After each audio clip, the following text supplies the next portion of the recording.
Hey, here I am with day 3 of आध्यात्मिक story telling. और आज की स्टोरी है दो फकीर की। एक बहुत बड़ा राजमहल था जिसके बाहर दो फकीर बैठा करते थे। एक फकीर हमेशा यह कहता था कि जिस राजा ने हमें यहाँ बैठने के लिए जगह दी है, भगवान उसका भला करे। और दूसरा फकीर हमेशा यह कहता था कि यह जगह बनाने वाले यानी ईश्वर का धन्यवाद हो, इस जगह पर हम बैठ सकते हैं, ये उसकी असीम असंख्य कृपा है।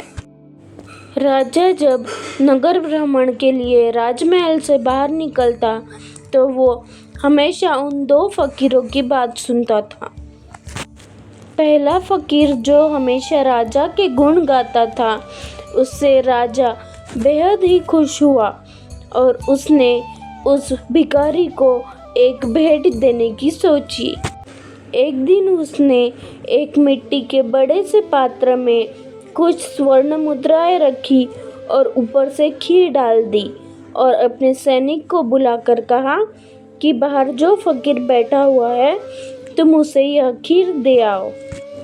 सैनिक बाहर जाकर उस फकीर के पास गया जो हमेशा राजा के गुण गाता था और जाकर उसे खीर का पात्र देते हुए बोला कि यह खीर महाराज ने तुम्हारे लिए भेजी है। फकीर खीर पाकर खुश हो गया। उसने खूब पेट भरकर खीर पाई, पर इतनी सारी खीर बच गई कि वह सोचने लगा कि अब यह खीर का क्या किया जाए।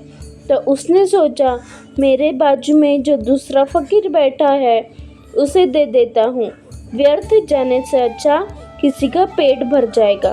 तो उसने वह खीर का पात्र बाजू में बैठे दूसरे फकीर को दे दिया।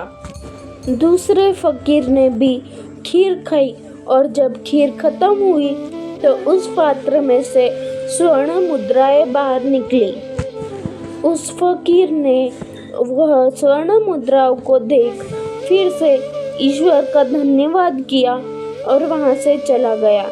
अब राजमहल में राजा सोच रहा था कि वह फकीर स्वर्ण मुद्राएं पाकर कितना ज्यादा खुश हुआ होगा।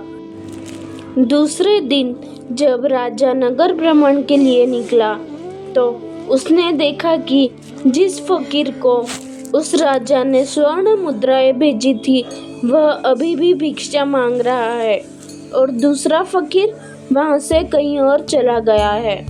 तभी जिज्ञासावश उसकी ओर बढ़ते हुए राजा ने उससे पूछा कि कल जो भेंट मैंने तुम्हारे लिए भेजी थी, क्या तुम्हें वो नहीं मिली? तो फकीर ने कहा, मुझे मिली थी, आपने जो खीर भेजी थी वो मैंने खाई है। तो राजा चौंकते हुए बोला, क्या तुमने सिर्फ खीर खाई? उसमें जो स्वर्ण मुद्राएं मैंने भेजी थी, क्या तुम्हें वो नहीं मिली? फकीर भी असमंजस में बोला, महाराज आप किस स्वर्ण मुद्राओं की बात कर रहे हैं? मुझे तो कोई मुद्राएं नहीं मिली है।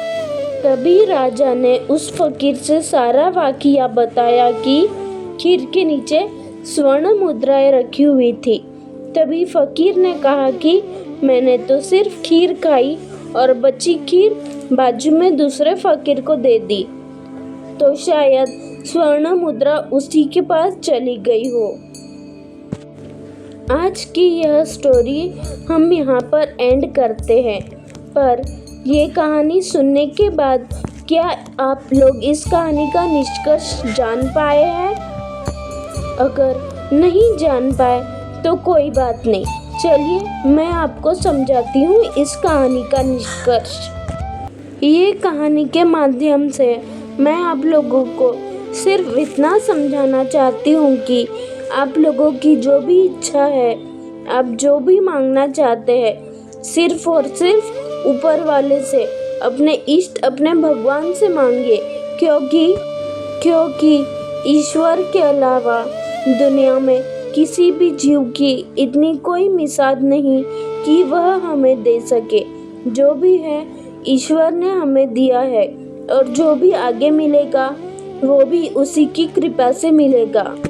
इसीलिए हमेशा ईश्वर का धन्यवाद करें, जो है उसके लिए भी, जो नहीं है उसके लिए भी, और जो आगे मिलेगा या होगा उसके लिए भी।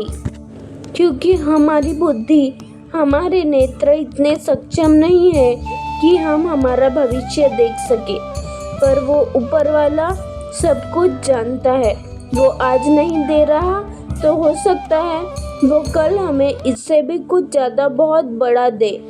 तो इसीलिए हमेशा ईश्वर पर अपना विश्वास बनाए रखें, अपने कर्म करते रहे, क्योंकि ईश्वर स्वयं ही कहते हैं, तू कर्म कर और फल की चिंता मत कर, कल वो देगा तो छप्पर फाड़ के देगा, इतना देगा कि अब संभाल नहीं पाओगे। तो आज की स्टोरी हम यहीं पर एंड करते हैं और कल ऐसी ही इंटरेस्टिंग स्टोरी के साथ मिलते हैं। तब तक के लिए गुड बाय, जय श्री कृष्णा, राधे राधे, टेक केयर।